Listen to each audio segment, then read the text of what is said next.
इस वीडियो में कंप्लीट करेंगे रेलवे परीक्षा के लिए यानी आरआरबी के लिए जनरल साइंस के मोस्ट इम्पोर्टेंट क्वेश्चंस को। शुरुआत करते हैं। भाग एक आपका भौतिक विज्ञान या फिजिक्स दिया गया है, जिसमें फर्स्ट चैप्टर आपका जो है वो है मात्रक, मापन, मापक यंत्र, जिसमें फर्स्ट यूनिट आपका जो है वो है मात्रक या यूनिट। शुरुआत करते हैं। पहला सवाल आपके सामने, सवाल समझने की कोशिश कीजिएगा।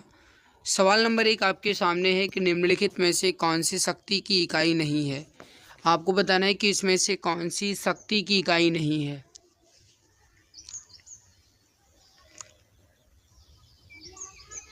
देखिए राइट आंसर जो हो जाएगा आपका यहाँ पे ये हो जाएगा किलोवाट घंटा। ये शक्ति की इकाई नहीं है, जबकि जूल प्रति सेकंड अश्व शक्ति और वाट जो है शक्ति की इकाई है, लेकिन किलोवाट घंटा जो है शक्ति की इकाई नहीं है। समझने की कोशिश कीजिएगा, ये इंपॉर्टेंट पॉइंट्स है आपके। किलोवाट घंटा जो है ये ऊर्जा का मात्रक होता है और इसे विद्युत ऊर्जा की खपत के मात्रक के रूप में भी व्यक्त किया जाता है। इसका संक्षिप्त रूप जो होता है वो होता है KWH या किलोवाट आवर। इसे यूनिट में भी व्यक्त किया जाता है और 1 किलोवाट घंटा बराबर होता है 3.6 इंटू 10⁶ जूल, जबकि जूल प्रति सेकंड अश्व शक्ति और वाट जो है ये शक्ति की ही यूनिट होती है या फिर इकाई होती है। अगला सवाल आपके सामने, निम्नलिखित में से कौन सी ऊष्मीय ऊर्जा की इकाई नहीं है। आपको बताना है कि इसमें से कौन सी ऊष्मीय ऊर्जा की इकाई नहीं है। इसका आंसर आप बताएंगे। राइट आंसर यहाँ पे क्या हो जाएगा, ऊष्मीय ऊर्जा की इसमें इकाई कौन सी नहीं है, ये आपको बताना है। अब देखिए जस्ट अभी आपने देखा गाइस कि इसमें जो किलोवाट है आपका, ये ऊष्मीय ऊर्जा की इकाई नहीं है, जबकि वाट, सेकंड, कैलोरी और जूल जो है आपका ये ऊर्जा की इकाई है। तो ऑप्शन नंबर ए आपका जो है यहाँ पे राइट आंसर हो जाएगा। देखिए ऊष्मीय ऊर्जा की इकाई किलोवाट नहीं होगी। किलोवाट जो है आपकी वैद्युत सामर्थ्य या फिर कहा जाए शक्ति की इकाई होती है।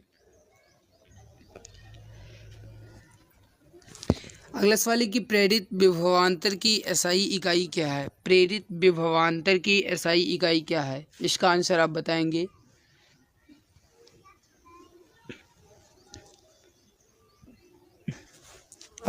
देखिए प्रेरित विभवांतर की जो एसआई इकाई है ये है आपका ऑप्शन नंबर ए वी, यानी कि जो वोल्ट होता है वो है। देखिए समझिएगा, प्रेरित विभवांतर की जो एसआई इकाई है ये वोल्ट है। विद्युत परिपथ के दो बिंदुओं के बीच विद्युत विभवों में जो अंतर होता है उसे ही उन दोनों बिंदुओं के बीच का विभवांतर कहा जाता है। इसका मान विद्युत क्षेत्र में एकांक आवेश के एक बिंदु से दूसरे बिंदु तक ले जाने में किए गए कार्य के बराबर होता है। नेक्स्ट सवाल है आपके सामने कि प्रतिरोधकता की एसआई इकाई क्या है। प्रतिरोधकता की एसआई इकाई क्या है, तो इसका जो राइट आंसर हो जाएगा आपका ये हो जाएगा ohm. Option number C correct answer हो जाएगा ओम। देखिए प्रतिरोधकता की जो एसआई इकाई है ये होती है ओम मीटर। किसी पदार्थ द्वारा उसमें से प्रवाहित की जाने वाली विद्युत धारा को अवरुद्ध करने की क्षमता को उस पदार्थ की प्रतिरोधकता कहते हैं। सुचालक पदार्थों की प्रतिरोधकता कम तथा कुचालक पदार्थों की प्रतिरोधकता अधिक होती है। तो ये जो पॉइंट्स है आपका ये काफ़ी इंपॉर्टेंट पॉइंट है, इसको ध्यान रखिएगा, एग्जाम में आपसे पूछा जा सकता है, तो इसको आप ध्यान रखिएगा। क्या कह रहा है, सुचालक पदार्थों की जो प्रतिरोधकता है ये कम और कुचालक जो पदार्थ है इसकी प्रतिरोधकता अधिक होती है। तो ये पॉइंट्स आप ध्यान रखिएगा। अगला सवाल है आपके सामने कि किस भौतिक राशि का मात्रक वोल्ट प्रति एम्पियर होता है। इसका आंसर आप बताएंगे। किस भौतिक राशि का मात्रक वोल्ट प्रति एम्पियर होता है, तो इसका राइट आंसर हो जाएगा आपका रेजिस्टेंस या फिर प्रतिरोध। ऑप्शन ए करेक्ट आंसर हो जाएगा। धारा का एम्पियर, आवेश का कूलाम और कार्य का जूल, ये बात आप जानते ही हैं। तो राइट उत्तर हो जाएगा आपका ऑप्शन नंबर ए। देखिए समझिएगा, किसी चालक के सिरों पर लगाया गया विभवांतर तथा उसमें प्रवाहित धारा के अनुपात को उस चालक का प्रतिरोध कहते हैं। प्रतिरोध की परिभाषा जो है वो है R=V/1। कहने का मतलब है कि किसी चालक के सिरे पर 1 वोल्ट का विभवांतर V लगाने पर उसमें प्रवाहित धारा 1 एम्पियर हो तो चालक का प्रतिरोध जो है ये R 1 ओम होगा। नेक्स्ट है आपके सामने सवाल क्या रहा है कि प्रतिरोध का मात्रक क्या होता है। प्रतिरोध का मात्रक क्या होता है, क्वेश्चन नंबर 6, प्रतिरोध का मात्रक क्या होता है? राइट उत्तर हो जाएगा आपका ऑप्शन नंबर ए, ओम। ओम जो है आपका ये प्रतिरोध का मात्रक होता है। राइट उत्तर हो जाएगा आपका ऑप्शन नंबर ए। देखिए समझिएगा, प्रतिरोध का मात्रक ओम होता है। प्रतिरोध विद्युत किसी चालक पदार्थ का वह गुण होता है जो विद्युत धारा के मार्ग में रुकावट उत्पन्न करता है और प्रतिरोध को आर से प्रदर्शित किया जाता है। नेक्स्ट है कि आवर्धन की इकाई क्या है? इसका आंसर आप बताएंगे। आवर्धन की इकाई क्या है? राइट आंसर जो हो जाएगा आपका ये हो जाएगा ऑप्शन नंबर सी, इसकी कोई भी इकाई नहीं होती, क्योंकि आवर्धन जो है गाइस ये इसकी कोई भी इकाई नहीं होती है और न ही इसकी कोई विमा होती है। तो ना तो इसकी कोई इकाई और ना ही कोई इसकी विमा होती है, मतलब ये विमाहीन राशि है। तो समझिएगा, आवर्धन यानी कि मैग्निफिकेशंस की कोई इकाई नहीं होती है, क्योंकि आवर्धन दो समान मात्राओं का अनुपात होता है। अगला सवाल आपके सामने है कि विद्युत शक्ति का एसआई मात्रक क्या है? विद्युत शक्ति का एसआई मात्रक क्या है? राइट उत्तर हो जाएगा आपका ऑप्शन नंबर डी, वाट। वाट जो है आपका ये विद्युत शक्ति का एसआई मात्रक होता है। ऑप्शन डी राइट होगा। समझिएगा, किसी विद्युत परिपथ में जिस दर से विद्युत ऊर्जा स्थानांतरित या खर्च होती है उसे विद्युत शक्ति या फिर इलेक्ट्रिक पावर कहते हैं, और इसका जो एसआई यूनिट होती है वो होती है what. Option D correct answer हो जाएगा। आगे बढ़ते हैं। अगला है कि लेंस की क्षमता का एसआई मात्रक क्या है?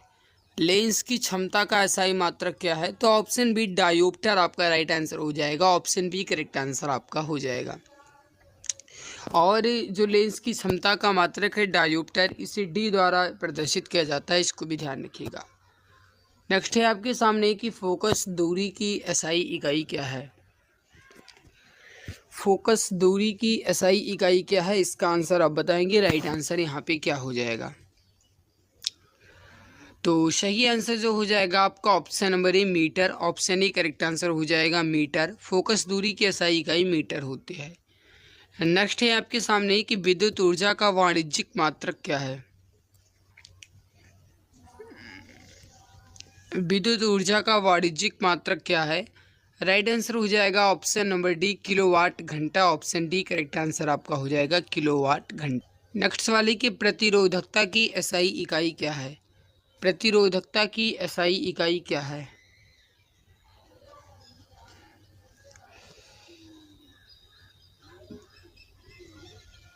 सही आंसर हो जाएगा डी आंसर, ओम मीटर। देखिए, प्रतिरोधकता की एसआई इकाई ओम मीटर होती है। पदार्थ की प्रतिरोधकता चालक की प्रकृति और तापमान पर निर्भर करती है। नेक्स्ट है कि निम्न में से कौन सा एक एसआई मात्रक नहीं है?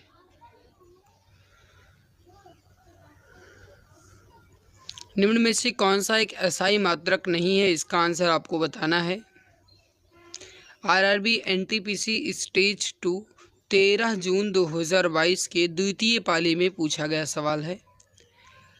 तो इसमें से कौन सा एक एसआई मात्रक नहीं है, ये सवाल आपसे पूछ रहा है।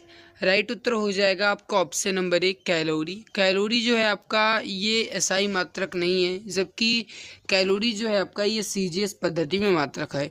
तो option B and D and C जो है ये बिल्कुल राइट है। ऑप्शन ए आपका यहाँ पे गलत दिया गया है। समझने की कोशिश कीजिएगा। कैलोरी ऊर्जा या फिर ऊष्मा की सीजीएस प्रणाली में इकाई है, जबकि ऊष्मा या ऊर्जा की जो मानक प्रणाली या फिर एसआई इकाई होती है वो जूल होती है। एम्पियर जो है विद्युत धारा का एसआई मात्रक है। न्यूटन बल जो है ये न्यूटन जो है बल का एसआई मात्रक है, और ओम जो है विद्युत प्रतिरोध का एसआई मात्रक होता है। अगला है कि लंबाई की एसआई इकाई क्या है? लंबाई की एसआई इकाई क्या है? सही आंसर हो जाएगा आपका option number D, metre. Option D correct answer हो जाएगा, मीटर। नेक्स्ट सवाल है आपके सामने कि त्वरण का मात्रक निम्न में से कौन सा है? त्वरण का मतलब क्या होता है? एक्सेलरेशन का मतलब होता है वेग में परिवर्तन की दर, यानी कि वेग में परिवर्तन की दर जो है आपका ये होता है, यानी मीटर प्रति सेकंड स्क्वायर। ऑप्शन नंबर ए राइट हो जाएगा, मीटर प्रति सेकंड स्क्वायर जो है ये त्वरण का मात्रक या फिर एक्सेलरेशन का मात्रक होता है। देखिए, किसी वस्तु के वेग में परिवर्तन की दर को ही त्वरण या फिर एक्सेलरेशन कहते हैं और इसका मात्रक मीटर प्रति सेकंड स्क्वायर होता है। और जो त्वरण है या फिर एक्सेलरेशन है, ये एक सदिश राशि है। अगला सवाल है आपके सामने कि विद्युत प्रतिरोध का मात्रक निम्न में से क्या है।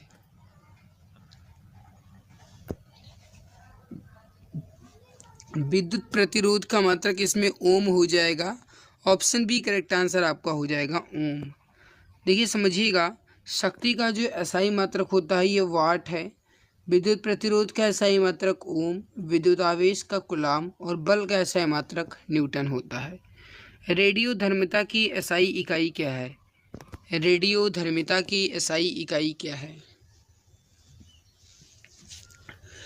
राइट उत्तर हो जाएगा आपका ऑप्शन नंबर ए, वेकुरल। Option number A correct answer हो जाएगा, वेकुरल। देखिए, रेडियो धर्मिता की जो एसआई इकाई है ये वेकुरल होती है। और मेरे प्यारे भाई, यहाँ पर आप देख लीजिए एक बार, जो कुछ मूल भौतिक राशियाँ हैं उनको देख लीजिए, क्योंकि आप जानते हैं कि मूल भौतिक राशियों की संख्या जो है वो 7 होती हैं। मूल भौतिक राशियाँ वह राशियाँ होती हैं जो खुद यानी अपने आप पे निर्भर हों, किसी दूसरे की आवश्यकता ना पड़े, उन्हें कहा जाता है मूल और भौतिक राशियाँ। जैसे मीटर आपका, किलोग्राम, सेकंड, एम्पियर, केल्विन, मूल और कैंडेला, ये जो हैं ये आपके हो जाते हैं मूल भौतिक राशियों के मात्रक। और राशियाँ कौन कौन सी हैं वो आप देख लीजिए। लंबाई जिसका मात्रक होता है मीटर, द्रव्यमान जिसका मात्रक होता है किलोग्राम, समय जिसका मात्रक होता है सेकंड, विद्युत धारा जिसका मात्रक होता है एम्पियर और ताप जिसका मात्रक होता है केल्विन, पदार्थ की मात्रा का मात्रक होता है मोल और ज्योति तीव्रता का मात्रक होता है कैंडेला। अब इनके जो चिन्ह है वो आप देख लीजिए। यहाँ पे लंबाई को मात्रक यम से डिनोट किया जाता है, द्रव्यमान के मात्रक के चिन्ह को केजी से डिनोट किया जाता है, समय को यश, विद्युत धारा को एम्पियर के ए, ताप को केल्विन के, पदार्थ की मात्रा को मोल और ज्योति तीव्रता के कैंडेला को सीडी से डिनोट किया जाता है। तो ये जो है आपकी कुछ मूल भौतिक राशियां हैं, इसको एक बार आप स्क्रीनशॉट ले लीजिए, इंपॉर्टेंट पॉइंट्स है आपका ये। चलिए आगे बढ़ते हैं, अगला सवाल देखते हैं। नेक्स्ट सवाल देख लीजिए। सवाल कह रहा है कि भार की एसआई इकाई क्या है। भार की एसआई इकाई क्या है। देखिए, ये सवाल जो है आपका, यह आरआरबी जेई और आरआरबी एएलपी एंड टेक्नीशियन दोनों में पूछा गया है। भार की एसआई इकाई क्या है। देखिए, अगर आपसे ये पूछा जाएगा भार की एसआई इकाई क्या है, तब आप कहेंगे न्यूटन। तो बी आंसर राइट आंसर हो जाएगा आपका, न्यूटन। भार की एसआई इकाई क्या है, न्यूटन है। और मेरे प्यारे भाई, ये वही आपकी फिर भौतिक राशियाँ, मूल राशियाँ दी गई हैं जो मैंने भी जस्ट आपको बताया है। अगला सवाल आपके सामने कि निम्न में से किस राशि का एसआई मात्रक कैंडेला होता है। निम्न में से किस राशि का एसआई मात्रक कैंडेला होता है। तो देखिए समझिएगा, इसमें जो ज्योति तीव्रता है इसका एसआई मात्रक कैंडेला होता है। डी आंसर राइट हो जाएगा, ज्योति तीव्रता। अगला सवाल आपके सामने, सवाल क्या कह रहा है समझिएगा। सवाल है कि संवेग का एसआई पद्धति में इकाई क्या है, या फिर संवेग का एसआई पद्धति में मात्रक क्या है। जो संवेग है इसका एसआई पद्धति में मात्रक जो होता है ये होता है किलोग्राम मीटर प्रति सेकंड। राइट उत्तर हो जाएगा आपका option number B, kilogram metre प्रति सेकंड। समझिएगा।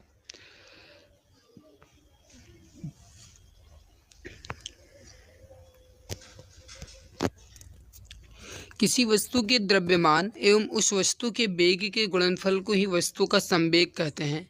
अगर आप संवेग का संधि विकसित करोगे तो ये निकलेगा सम धन वेग, और सम का मतलब होता है संगति और संगति का मतलब होता है द्रव्यमान। तो गाइस, द्रव्यमान और वेग का गुणनफल ही आपका संवेग कहलाता है। तो संवेग जो है आपकी एक संरक्षित राशि है, अर्थात किसी किसी वियुक्त निकाय का कुल संवेग जो होता है ये स्थिर होता है। और किसी भी वस्तु के संवेग जो होते हैं ये एक सदिश राशि है, इसको आप ध्यान रखिएगा, ठीक है। संवेग बराबर क्या होता है, तो ये होता है द्रव्यमान गुणे वेग। तो इसका अगर आप मात्रक निकालेंगे तो द्रव्यमान का निकलेगा किलोग्राम और वेग का निकलेगा मीटर प्रति सेकंड। तो यहाँ पे किलोग्राम मीटर प्रति सेकंड कहा जाए या फिर किलोग्राम मीटर सेकंड इनवर्स कहा जाए, किसी वस्तु पर लगा बल तथा उस वस्तु के संवेग में परिवर्तन की दर जो होती है ये बराबर होती है, इसको ध्यान रखिए। चलिए आगे बढ़ते हैं, अगला सवाल देखते हैं। अगला है कि विद्युत आवेश का SI मात्रक क्या होता है। देखिए, विद्युत आवेश का SI मात्रक क्या होता है ये आपको बताना है मेरे प्यारे भाई। जो इलेक्ट्रिक चार्ज होता है ये विद्युत आवेश है। इसका जो SI मात्रक होता है ये होता है कूलाम। तो बी आंसर राइट आंसर हो जाएगा। सवाल कितना इंपॉर्टेंट है आप खुद देख सकते हैं। RRB ALP एंड टेक्नीशियन के 31/8/18 के शिफ्ट थर्ड में और 10/8/18 के शिफ्ट थर्ड में और NTPC के शिफ्ट सेकंड स्टेज फर्स्ट में ये सवाल पूछा गया है। तो कितना इंपॉर्टेंट है आप खुद देख सकते हैं। तो विद्युत आवेश का SI मात्रक क्या होता है, कूलाम होता है, ध्यान रखिएगा। सवाल थोड़ा सा समझने की कोशिश कीजिएगा। विद्युत आवेश या इलेक्ट्रिक चार्ज पदार्थों को परस्पर रगड़ने से उनमें आकर्षित करने का जो गुण उत्पन्न होता है तथा उनमें संचित गुण को आवेश कहते हैं। आवेश जो है दो प्रकार के होते हैं, पॉजिटिव चार्ज यानी कि धन आवेश तथा नेगेटिव चार्ज यानी कि ऋण आवेश। इन्हें यह नाम अमेरिकी वैज्ञानिक बेंजामिन फ्रैंकलिन ने दिया था और इसका SI मात्रक जो होता है कूलम्ब या फिर कूलाम होता है। अगला है कि प्रकाश वर्ष जो है ये इकाई है किसकी। अब देखिए समझिए, प्रकाश वर्ष जो है ये इकाई है किसकी ये आपको बताना है मेरे प्यारे भाई। जूनियर इंजीनियर NTPC दोनों में पूछा गया है। प्रकाश वर्ष जो है दूरी की SI इकाई होती है। तो डी आंसर राइट हो जाएगा आपका, दूरी। ऑप्शन डी करेक्ट आंसर आपका यहाँ पे हो जाए। थोड़ा सा समझने की कोशिश कीजिएगा। एक प्रकाश वर्ष बराबर होता है 9.46 × 10⁻15 मीटर। और गाइस अगर ये कभी कभी आपको मीटर ना दे करके सेंटीमीटर दिया जाएगा तो यहाँ पे 15 ना होकर के 12 हो जाएगा, इसको ध्यान रखिएगा। ध्यातव्य है कि दूरी मापने की जो सबसे बड़ी इकाई होती है पारसेक होती है और एक पारसेक बराबर होता है 3.26 प्रकाश वर्ष या फिर 3.08 × 10⁻16 मीटर। नेक्स्ट है आपके सामने कि प्रकाश वर्ष नामक इकाई का उपयोग डैश मापने के लिए किया जाता है। सवाल बिल्कुल वही है, बस केवल और केवल लैंग्वेज चेंज करके पूछा गया है। तो प्रकाश वर्ष जो है ये दूरी मापने की इकाई होती है। तो option number B correct answer आपका हो जाएगा, दूरी। नेक्स्ट है आपके सामने कि प्रतिरोध का SI इकाई क्या है। तो इसका सही आंसर हो जाएगा आपका ऑप्शन नंबर बी, ओम। करेक्ट आंसर आपका यहाँ पे हो जाएगा। अगला सवाल है आपके सामने कि किस भौतिक राशि का मात्रक ओम होता है। जस्ट अभी आपने देखा गाइस, बस केवल लैंग्वेज ही चेंज की जाती है। बस सवाल डिट्टो वही रहते हैं लेकिन लैंग्वेज चेंज करके आपको फंसाने की कोशिश की जाती है। लेकिन जो बच्चा भाई ध्यान से पढ़ा होगा वो कहाँ फंसने वाला है, वो तो ईजिली तरीके से आंसर बता सकता है ना। तो किस भौतिक राशि का मात्रक ओम होता है, इसका आंसर आप पहले फटाफट बताइए, फिर आगे हम आपको बताते हैं। जिसका आंसर आप जानते हैं गाइस कमेंट्स में बताते रहिएगा, ठीक है। नहीं जानते हो तो उसका आंसर तो मुझे बताना ही है, लेकिन जो आप जानते हो उसका आंसर तो बताइए ना भाई।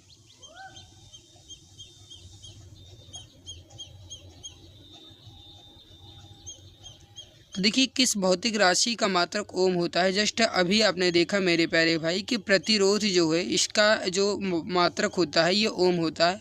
आवेश का मात्रक क्या होता है, कूलाम। विभवांतर का आपका हो जाएगा वोल्ट और धारा का एम्पियर। तो यहाँ पे जो ओम है आपका ये प्रतिरोध का SI मात्रक हो जाएगा, ए आंसर राइट हो जाएगा। अगला सवाल देखिए, सवाल समझने की कोशिश कीजिए। किसी पिंड पर लगाए गए बल द्वारा किया गया कार्य पिंड द्वारा बल की दिशा में तय की गई दूरी और लगाए गए बल की मात्रा के गुणनफल के बराबर होता है। निम्नलिखित में से कौन से कार्य की इकाई नहीं है। अब कहने का मतलब कुल मिलाकर के ये है कि कार्य का इसमें मात्रक कौन सा नहीं है। अब देखिए समझने की आप कोशिश कीजिए। अगर आप देखो तो इसमें किलोग्राम मीटर प्रति सेकंड स्क्वायर ये आपका नहीं होता कार्य का, जबकि किलोग्राम मीटर स्क्वायर प्रति सेकंड स्क्वायर ये कार्य का है। जूल भी कार्य का मात्रक होता है और न्यूटन मीटर भी कार्य का मात्रक होता है, लेकिन जो किलोग्राम मीटर प्रति सेकंड स्क्वायर है ये कार्य का मात्रक नहीं होता है। मेरे प्यारे भाई थोड़ा सा समझने की कोशिश कीजिएगा। किसी पिंड पर लगाए गए बल द्वारा किया गया कार्य पिंड द्वारा बल की दिशा में तय की गई दूरी और लगाए गए बल की मात्रा के गुणनफल के बराबर होता है। बल द्वारा किया गया कार्य यानी वर्क इज इक्वल टू जो होता है वो होता है बल यानी फोर्स और बल की दिशा में पिंड द्वारा की गई या फिर तय की गई दूरी, ठीक है। और कार्य की जो इकाई है यानी कि वर्क बराबर होता है न्यूटन मीटर या फिर कहा जाए जूल या फिर कहा जाए किलोग्राम मीटर स्क्वायर प्रति सेकंड स्क्वायर, जबकि किलोग्राम मीटर प्रति सेकंड स्क्वायर जो होता है आपके बल की इकाई होती है। अगला है कि लेंस की शक्ति की इकाई क्या है। लेंस की शक्ति की इकाई क्या है, इसका आंसर आप बताएंगे। राइट उत्तर हो जाएगा आपका option number B dioptre. Option B correct answer हो जाएगा। लेंस की शक्ति की एसआई इकाई डायोप्टर है। ऑप्शन बी करेक्ट आंसर हो जाएगा। देखिए लेंस की क्षमता या पावर ऑफ लेंस, लेंस की फोकस दूरी के व्युत्क्रम को लेंस की क्षमता कहते हैं। यदि किसी लेंस की फोकस दूरी f मीटर हो तो उसकी क्षमता जो होती है यानी पावर होता है वो 1/f डायोप्टर होगी। और लेंस की शक्ति का एसआई मात्रक डायोप्टर होता है जिसे d द्वारा प्रदर्शित किया जाता है।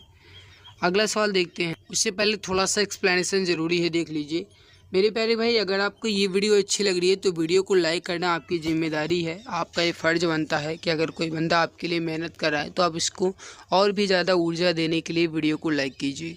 सो गाइस आपसे निवेदन है कि अगर आपने अभी तक वीडियो को लाइक नहीं किया है तो प्लीज़ एक बार वीडियो को लाइक और चैनल को सब्सक्राइब जरूर कर लीजिएगा ताकि आने वाली हर एक नई क्लास की नोटिफिकेशन आपको समय से मिला करे। देखिए जो अगला है वो आपका पॉइंट्स है मायोपिया, जिसे निकट दृष्टि दोष कहते हैं। कभी कभी एग्ज़ाम में आपको निकट दृष्टि दोष या फिर गाइस मायोपिया दिया जाता है। जो भी आपको दिया जाए उसको ध्यान रखिएगा। इस रोग से ग्रसित व्यक्ति नज़दीक की वस्तु को देख लेता है परंतु दूर की वस्तु को नहीं देख पाता और इसको दूर करने के लिए अवतल लेंस का प्रयोग किया जाता है। मेरे भाई समझने की कोशिश कीजिए, अगर निकट दृष्टि दोष है तो ये बिल्कुल उल्टा होता है, जैसा लिखा उसका उल्टा होता है। निकट दृष्टि दोष में निकट की वस्तुएं स्पष्ट दिखाई देती हैं, दूर की वस्तुएं स्पष्ट नहीं दिखाई देती हैं और इसको मायोपिया भी कहा जाता है। इसको दूर करने का एकमात्र तरीका है अवतल लेंस का प्रयोग करना। दूर दृष्टि दोष जिसे हाइपरमेट्रोपिया कहा जाता है और इससे दूर की वस्तुएं जो हैं ये अस्पष्ट दिखाई देती हैं और नज़दीक की वस्तु स्पष्ट नहीं दिखाई देती है। इसको दूर करने के लिए या फिर इस रोग से पीड़ित व्यक्ति के लिए उत्तल लेंस के चश्मे का प्रयोग किया जाता है। इसको भी आप ध्यान रखिएगा। जो जरा दृष्टि दोष होती है या फिर प्रेसबायोपिया होती है ये लगभग कहा जाए ज़्यादातर ये वृद्धावस्था या फिर कहा जाए कि जब व्यक्ति बूढ़ा हो जाता है तब ये आपका होता है। ठीक है, तो जो जरा दृष्टि दोष है ये आपका प्रेसबायोपिया जो है इसमें सामंजस्य की क्षमता ही घट जाती है। मतलब ना तो दूर की वस्तुएं स्पष्ट दिखाई देती हैं और ना ही निकट की वस्तुएं स्पष्ट दिखाई देती हैं। इसीलिए कहते हैं ना कि बुढ़े जो लोग होते हैं उनके कहते हैं कि भाई इनकी आँख खुलवाना है, चश्मे लगवाना पड़ेगा। तो ये होता है उनका जरा दृष्टि दोष है ना, तो ये आप ध्यान रखिएगा। और इसमें उत्तल और अवतल दोनों का प्रयोग किया जाता है, बाईफोकल लेंस का प्रयोग किया जाता है। अगला सवाल देखिए, रेडियोधर्मी पदार्थ द्वारा उत्सर्जित होने वाले विकिरण की मात्रा को डैश नामक पारंपरिक इकाई में मापा जाता है। तो देखिए रेडियोधर्मी पदार्थ से उत्सर्जित होने वाले जो विकिरण की मात्रा है, रेडिएशन जो है, इसको हम किसके माध्यम से मापते हैं? तो इसका राइट आंसर हो जाएगा आपका curie. D answer correct answer आपका यहाँ पे हो जाएगा। रेडियोधर्मी पदार्थ द्वारा उत्सर्जित होने वाले विकिरण की मात्रा की क्यूरी नामक मापक द्वारा मापा जाता है। जो वॉट है ये शक्ति की एसआई इकाई होती है, पास्कल जो है ये दाब और एम्पियर जो है विद्युत धारा की एसआई इकाई होता है। अगला है कि विद्युत शक्ति में या फिर उद्योग में शक्ति इकाई क्या है? तो देखिए उद्योग में अगर शक्ति की इकाई पूछा जाएगा तो डी आंसर राइट होगा आपका अश्व शक्ति या फिर कहा जाए horse power. D answer right होगा। देखिए समझने की कोशिश कीजिए, भौतिक में शक्ति या फिर विद्युत शक्ति वह दर होती है जिस पर कोई कार्य किया जाता है या फिर ऊर्जा संचारित की जाती है अथवा एक नियत समय में कितनी ऊर्जा की आवश्यकता होती है या फिर ऊर्जा व्यय होती है। शक्ति यानी पावर बराबर जो होता है ये होता है कार्य बटे समय, यानी शक्ति जो होता है ये कार्य बटे समय होता है, यानी P = W/T और इसके जो इकाई होती है वो जूल प्रति सेकंड होता है, क्योंकि कार्य का जो मात्रक होता है वो होता है जूल और जो समय का मात्रक होता है ये होता है सेकंड। तो जूल प्रति सेकंड जो इसका मात्रक होता है और इसी को वॉट कहा जाता है। उद्योग में जो प्रयुक्त इकाई होती है वो होती है अश्व शक्ति या हार्स पावर और एक हार्स पावर बराबर 746 वॉट या फिर कहा जाए 746 जूल प्रति सेकंड होता है। बात एक ही है। नेक्स्ट है आपके सामने कि कार्य करने की दर को शक्ति कहा जाता है। शक्ति की इकाई क्या है? जस्ट अभी आपने देखा कि कार्य करने की दर को हम शक्ति कहते हैं और शक्ति की जो एसआई मात्रक होता है वो वाट होता है। तो डी आंसर। दोस्तों, रेलवे सामान्य विज्ञान की अगली क्लास कल शाम 5 बजे अपलोड होगा। अगर आप चैनल पर नए हैं और रेलवे सामान्य विज्ञान का कंप्लीट क्लास करके सफलता पाना चाहते हैं तो चैनल को सब्सक्राइब जरूर करें।